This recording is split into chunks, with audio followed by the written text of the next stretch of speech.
Hey hi கஸ் welcome back to channel. இன்றைக்கி நம்ம இந்த ட்ராமாவோட நெக்ஸ்ட் எபிசோடு தான் பார்க்க போகிறோம். ஸ்டார்டிங் சீனில் நம்ம நான் ஹேன் எப்படியாவது டேட் பண்ணோம், அதுக்கு நீ தான் ஹெல்ப் பண்ணோம் அப்படின்னு நம்ம ஹீரோக்கிட்டே கேட்க, இந்த பக்கம் நம்ம ஹேனுக்கு லீனா தான் டெக்ஸ்ட் பண்ணுறாங்க. ஆச்சின் வந்து ஒரு சைக்கோ, அவகிட்ட இருந்து நீ தள்ளி ஏறு, அதுதான் உன் லைஃபுக்கு நல்லது அப்படின்னு. ஆச்சின் வந்து நம்ம ஜுன்சனோட வீட்டில் தான் ஸ்டே பண்ணியிருப்பாங்க. இப்போ நெக்ஸ்ட் டே மார்னிங் நம்ம ஜுன்சனோட அம்மா அங்கே வராங்க.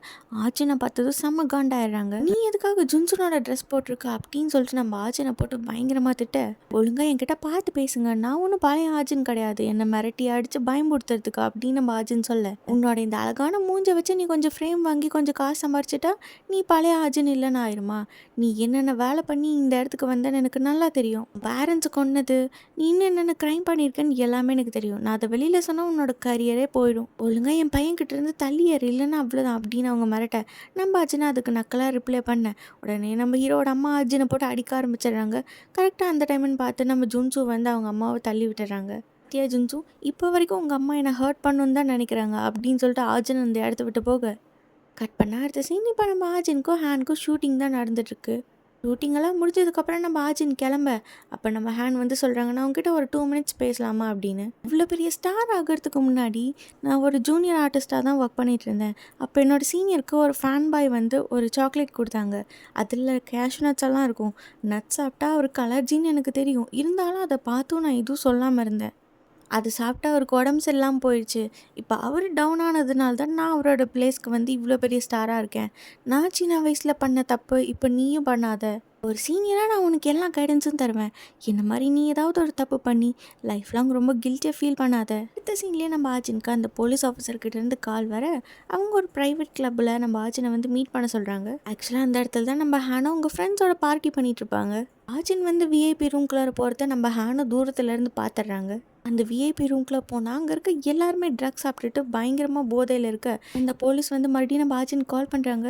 என்ன வேணும் உனக்கு, எதுக்காக என்னை இந்த மாதிரி இடத்துக்கு வர சொன்ன அப்படின்னு நம்ம ஆஜின் கேட்க, ப்ளூ கலர் ஹூடி போட்டுட்டு ஒருத்தர் இருக்கான்ல, அவனை நல்லா பார்த்துக்கோ, அவன் இதுக்கு முன்னாடி உன்ன மாதிரி தான் ஒரு பெரிய ஆக்ட்ரஸாக இருந்தான்.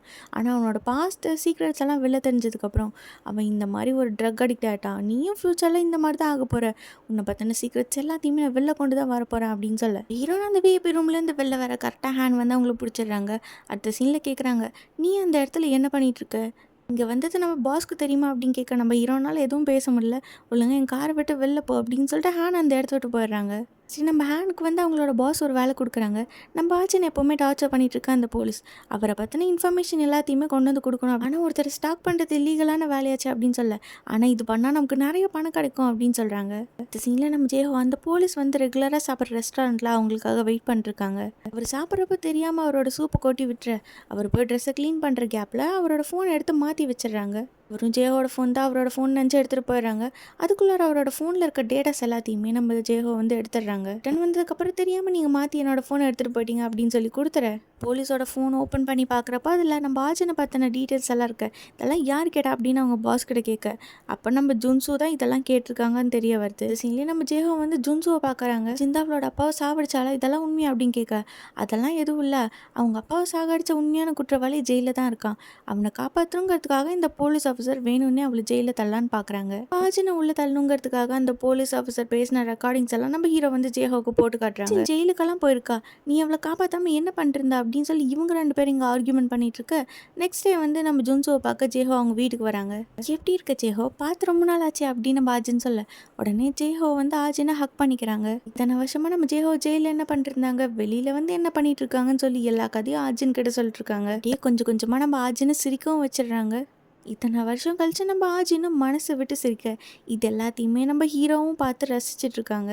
இப்போ நம்ம ஹேனை பற்றின இன்ஃபர்மேஷன்லாம் நம்ம ஹீரோ வந்து எடுத்துகிட்ருக்காங்க. நம்ம ஹேன் எப்போ அவங்களோட சீனியருக்கு வந்து உடம்பு சரியில்லாமல் போச்சோ, நம்மளால தான் உங்களுக்கு இப்படி ஆயிடுச்சு அப்படின்னு சொல்லி டிப்ரெஷனுக்குள்ளே போயிருப்பாங்க. சின்ன வயசுலேயே நம்ம ஹேனோட பேரண்ட்ஸ் வந்து இறந்ததுனால அவங்களோட பாட்டி தான் அவங்களுக்கான மொத்த உலகமும். இதனால் நம்ம ஹீரோன் அவங்க பாட்டிக்கிட்டேருந்து பிளானை ஸ்டார்ட் பண்ணுறாங்க. அவங்க பாட்டி போகிற அதே கோயிலுக்கே நம்ம ஹீரோயின் போய் கேஷுவலாக போகிற மாதிரி பார்த்து மீட் பண்ணுறாங்க. அடுத்த சீனில் நம்ம ஹீரோனோட மேனேஜர் புது அப்பார்ட்மெண்ட்டுக்கு கூடி போக, அவங்க மேனேஜருக்காக நம்ம ஹீரோயின் நிறைய கிஃப்ட்ஸு, ஸ்வீட்ஸ் எல்லாம் வாங்கிட்டு வந்திருக்காங்க.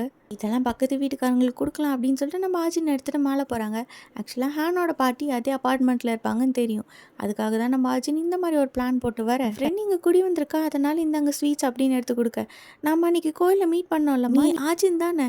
நீ என் பேரை ஹேன் கூட ஒரு சில மூவிஸ்ல நடிச்சிருக்கல, என் பொண்ணோட நினைவு நாள். ஸோ அவளுக்கு பிடிச்ச எல்லா டிஷ்ஷுமே நான் குக் பண்ணியிருக்கேன். கொஞ்சம் சேர்த்து எக்ஸ்ட்ராவாகவும் பண்ணியிருக்கேன். நீ எதுவும் தப்பா நினச்சிக்கலனா நீ என் கூட வந்து டின்னர் சாப்பிட முடியுமா அப்படின்னு கேட்க, நம்ம ஆஜின் உள்ள வந்து சாப்பிடாம அப்படியே அழுதுட்டே இருப்பாங்க. அந்த டைம்னு பார்த்தா ஹேன் அந்த இடத்துக்கு வந்துட, உன்னை யார் இங்கெல்லாம் வர சொன்னா அப்படின்னு சொல்லி ஆஜின் அந்த இடத்துல இருந்து இழுத்துட்டு போறாங்க. இப்போ நம்ம ஆஜின் வந்து சொல்கிறாங்க, என்னோடய ஃப்ரெண்டு இந்த அப்பார்ட்மெண்ட்டுக்கு கூடி வந்திருக்கா. ஸோ நெய்பர்ஸ்க்கெல்லாம் ஸ்வீட் கொடுக்கலான்னு தான் வந்தேன். உன் பாட்டி தான் அதுன்னு எனக்கு சத்தியமாக தெரியாது. என்னை பார்த்தா என்ன ஃபூல் மாதிரி இருக்கா? நீ சொல்கிற கதையெல்லாம் நம்புற மாதிரியே இல்லை. நீ என்ன ஸ்டாக்கிங் பண்ணுறியா அப்படின்னு கேட்க, நீ டிப்ரெஷனில் இருக்க, அதனால தான் நீ இப்படியெல்லாம் பேசுகிற.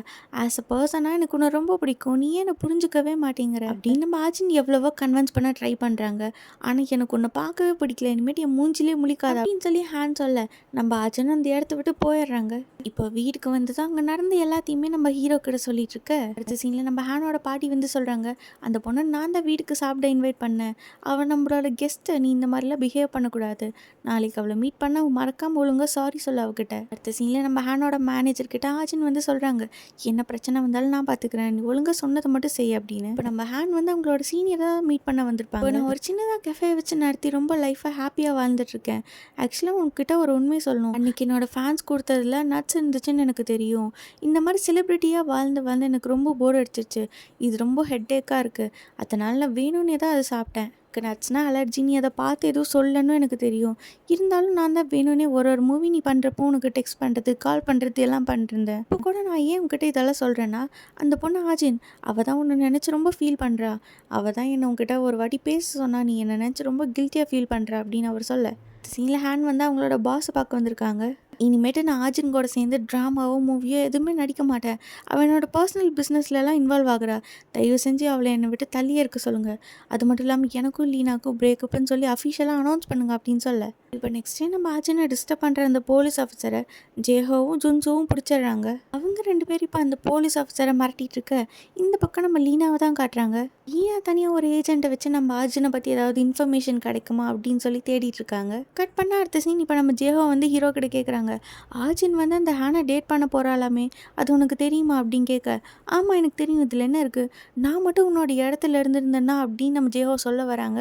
சரி விடு, அதெல்லாம் சொல்கிறதுல ஒரு யூஸும் இல்லை அப்படின்னு விட்டுறாங்க. இப்போ அங்கே கட் பண்ணால் அடுத்த சீன் நம்ம ஆஜின் வந்து ஹேனோட பாட்டியை மீட் பண்ணுறாங்க. அன்னைக்கு நடந்ததுக்கு ரொம்ப சாரிம்மா, என் பேரை அவ்வளோலாம் வந்து கோவப்பட மாட்டான், பட் ஆனால் ஏனோ தெரில உங்ககிட்ட அப்படி நடந்துக்கிட்டான். அன்னைக்கு உங்கள் வீட்டில் நீங்கள் இன்வைட் பண்ணதை என்னோட அப்பா அம்மா ஞாபகம் வந்துருச்சு, அதனால தான் நான் அப்படி அழுதேன் அப்படின்னு நம்ம ஹீரோயின் சொல்ல, இப்போ நம்ம ஹீரோனோட மூவிஸாக ப்ளே பண்ணி பார்த்துட்ருக்காங்க. இந்த பக்கம் நம்ம ஹேனும் ஹீரோனை பற்றி தான் பார்த்துட்ருக்காங்க. உடனே நம்ம ஆஜினுக்கு டெக்ஸ்ட் பண்ணுறாங்க, நம்ம 2 பேரும் இன்னைக்கு டின்னர் போகலாமா அப்படின்னு. அதை பார்த்துட்டு நம்ம ஆஜினும், நான் 9க்கு மேலே ஃப்ரீயாக தான் இருப்பேன், நம்ம கண்டிப்பாக போகலாம் அப்படின்னு ரிப்ளை பண்ணுறாங்க. அடுத்த சீனில் நம்ம ஆஜின் வந்து ஜேஹோவை தான் வீட்டுக்கு கூப்பிட்ருப்பாங்க. நீ எனக்காக ஒரு ஹெல்ப் பண்ணுமே அப்படின்னு சொல்ல, உனக்காக நான் என்ன வேணால் பண்ணுவேன் அப்படின்னு ஜேஹோ சொல்ல, இப்போ நம்ம ஆஜினை பார்க்கறதுக்காக ஹேன் வந்துட்டுருக்கு. அப்போ நம்ம ஜேஹோ வேணும்னே அவங்களோட கார் முன்னாடி வந்து நம்ம ஹேனோட காரை ஆக்சிடென்ட் ஆகுற மாதிரி பண்ணி விட்டுறாங்க.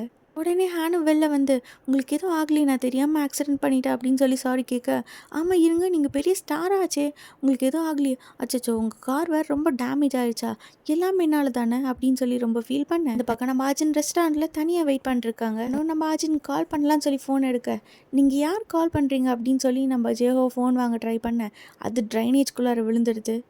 பேரான காரை விட்டுட்டு அவர் டாக்ஸி பிடிக்கிறாரு. இந்த பக்கம் நம்ம ஜுன்சு லீனா கூட பாரில் உட்காந்து குடிச்சிட்ருக்காங்க. உனக்கும் ஆஜினுக்கும் நடுவில் என்ன போயிட்டுருக்கு அப்படின்னு கேட்க, என்னோட அம்மாவும் அவளோட அப்பாவும் டேட் பண்ணிட்டுருந்தாங்க. ஓ அப்படின்னா உனக்கு தங்கச்சி மாதிரி, ஆனால் நீ அவளை அந்த மாதிரி பார்க்குற மாதிரி எனக்கு ஒன்றும் தெரியலையே அப்படின்னு லீனா கேட்க, இங்கே நம்ம ஆஜின் ரெஸ்டாரண்ட் மூட வரைக்கும் வெயிட் பண்ணிட்டு அந்த இடத்த விட்டு வெளில வர, இப்போ தான் நம்ம ஹேண்ட் டிராஃபிக்கில் மாட்டிட்டு எனக்கு டாக்ஸி வேண்டாம் ஒன்று வேண்டாம் அப்படின்னு ரோட்டில் அப்படியே ஓடி வராங்க. நம்ம ஹேண்ட் இப்படி ஓடி வர நம்ம ஆஜின் ரெஸ்டாரண்ட்லேருந்து வெளில வராங்க. பாருக்கு வெளியில் ஒரு சிலர் குடிச்சிட்டு நம்ம ஆஜினோட போஸ்டரை பார்த்து தப்பாக கிண்டல் பண்ணி பேச, இதை பார்த்து கடுப்பான நம்ம ஹீரோ அந்த ஆளுங்களை போட்டு பயங்கரமாக அடிக்கிறாங்க. திருப்பி அந்த ஆளுங்களும் நம்ம ஹீரோவை போட்டு அடிக்க, அப்போ நம்ம லீனா தான் வந்து ஹெல்ப் பண்ணுறாங்க. என்ன இந்த குளூரில் எப்படி ஓடி வர, பாரு உன் ஃபேஸை எவ்வளோ ரெட் ஆயிடுச்சு, இன்னும் அந்த ஸ்கார்ஃப் போட்டுக்கோ அப்படின்னு சொல்லி நம்ம ஆஜினா அவங்க கழுத்தில் இருக்க ஸ்கார்ஃப் எடுத்து நம்ம ஹேனுக்கு போட்டு விடுறாங்க.